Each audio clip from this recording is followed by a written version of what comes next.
നിലമ്പൂരിൽ ജനവിധി നാളെ 2.32 ലക്ഷം വോട്ടർമാരാണ് പോളിംഗ് ബൂത്തിലെത്തുന്നത്.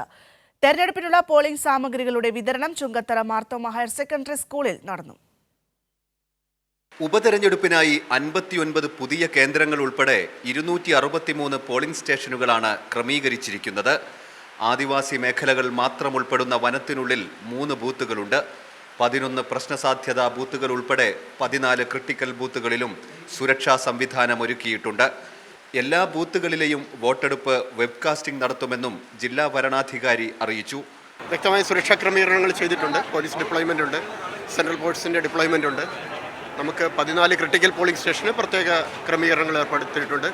എല്ലാ പോളിംഗ് സ്റ്റേഷനിൽ നിന്നും CCTV കവറേജ് ഉണ്ട്, വെബ്കാസ്റ്റിംഗ് ഉണ്ട്. 1,13,613 പുരുഷ വോട്ടർമാരും 1,18,760 വനിതാ വോട്ടർമാരും 8 ട്രാൻസ്ജെൻഡർ വ്യക്തികളും ഉൾപ്പെടെ 2,32,381 വോട്ടർമാരാണ് മണ്ഡലത്തിലുള്ളത്.